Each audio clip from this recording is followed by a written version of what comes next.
안녕하세요. 성형외과 전문의 곽찬입니다. 지난번에 인천 요양병원 다리 절단 사건 관련해가지고 제가 이제 블로그랑 스레드에 글을 올린 게 좀 있었는데 생각보다 좀 관심을 많이 받게 돼서 거기에 댓글도 좀 많이 달리고 그래서 이제 거기에 대한 후속글도 좀 쓰기도 했었고 했는데 오늘은 이제 그 후속글에 대한 얘기를 하고 싶은 건 아니고 안락사에 대해서 저도 한번 정리를 한번 해보고 싶고 제가 어떤 생각을 갖고 있는지 또 여러분들은 어떤 생각을 갖고 계신지 한번 물어보기도 싶기도 했고 해서 한번 영상을 만들어 보기로 했습니다. 제가 여기 원글에 써놨던 것은 다 스레드에 남겨놨으니까 한번 보셔도 좋을 것 같고 블로그에도 글은 있어요. 제가 하고 싶은 얘기는 오늘 이제 안락사에 관한 이야기인데요. 결론부터 말씀드리면 저는 안락사 반대론자입니다. 대한민국에서 사실 이제 뭐 안락사라는 용어가 적절한가 이런 거에 대한 논란도 있는데 뭐 조력 사망, 뭐 존엄사 이런 얘기들이 있지만 그냥 안락사라고 통일할게요. 이런 사건이 터질 때마다 이제 과연 연명치료라는 개념이 옳은 건가 이런 생각이 좀 가끔 들긴 합니다.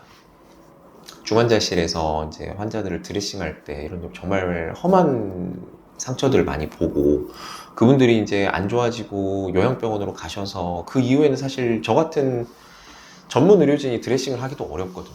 그러면 이제 그런 다리가 다리일 수도 있고 팔일 수도 있고 다른 부위일 수도 있겠죠.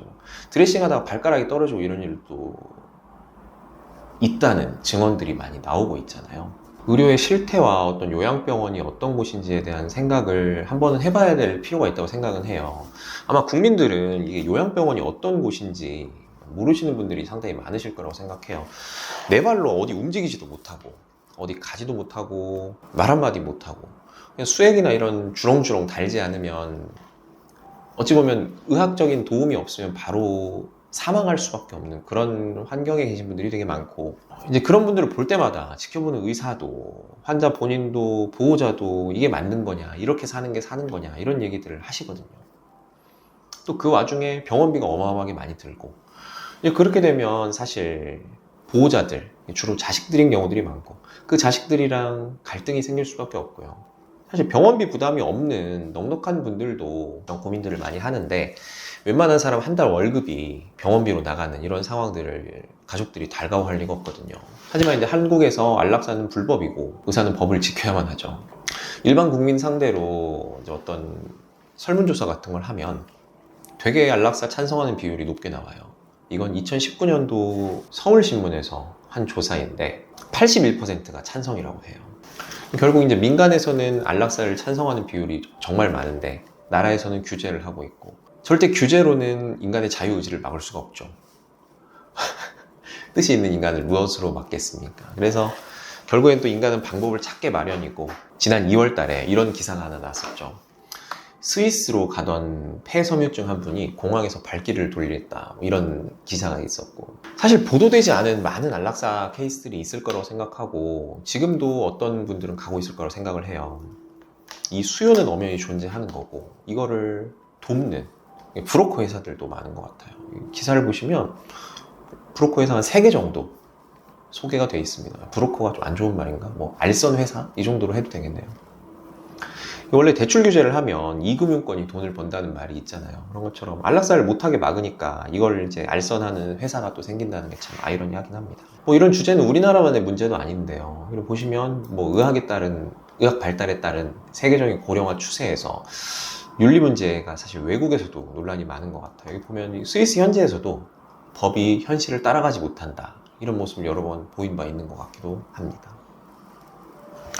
근데 저는 사실 이런 일이 있을 때마다 이런 걸 또 직접 제가 봤으니까 보호자도 보고 환자도 보고 안락사 찬성하는 입장이 될 뻔했지만은 저는 어쨌든 안락사를 반대하는 입장이긴 해요.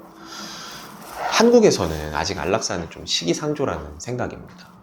우리 한국처럼 돈의 가치를 높게 치는 사회에서 안락사가 합법화가 돼버리면 죽이려는 자식들이 너무 많아질 것 같아요. 그러니까 안 죽고 버티는 이런 부모들을 등 떠미는 자식들, 또 등 떠밀려서 안락해져야만 하는 어르신들. 본인은 죽고 싶은 생각이 아직 없는데, 안락해질 생각이 없는데, 아버지는 참 눈치도 없지. 뭐 이런 눈치를 준다거나, 또 이렇게 계속 눈치를 주는 게 반복되다 보면 아, 내가 죽는 게 맞는 건가? 이렇게 죽는 게 사실 맞나 보다. 사회적으로 다들 이렇게 하는구나. 이런 식으로 가스라이팅 당하는 노인들. 체념하는 걸 수도 있고요. 이런 노인들이 이제 안락사 서류에 사인하는 이런 광경들을 좀 상상해 보셨나요? 이 범죄의 가능성도 못지않은 위험성이라고 생각해요. 병원에 근무해 보면 아, 이렇게 사람이 쉽게 죽는다고? 이것만 주사해도 사람이 죽는다고? 이런 약물들이 되게 많아요.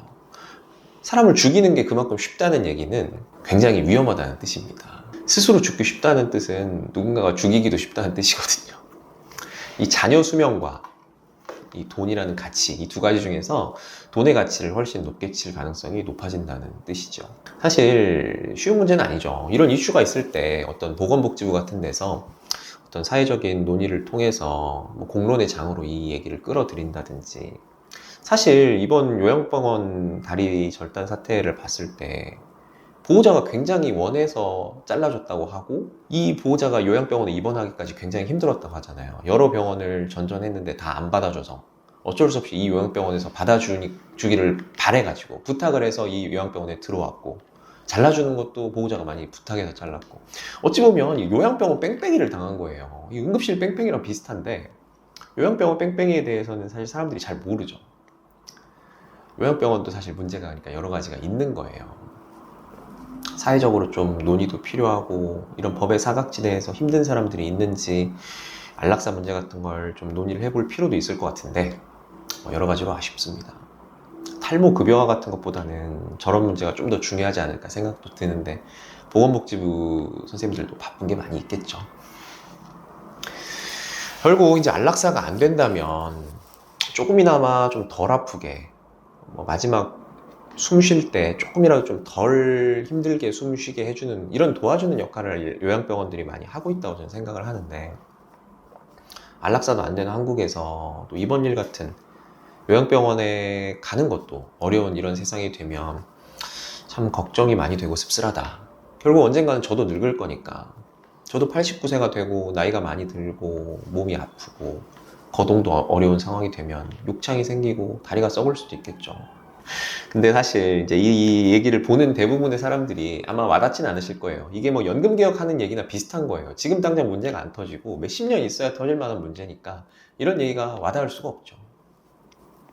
사회적 고민을 하는 날이 올까 하는 생각이 좀 들긴 하네요. 오늘 뭐 안락사에 대해서 이런저런 얘기 한번 해봤습니다. 다음에 또 좋은 생각 있으면 한번 남겨보도록 하겠습니다.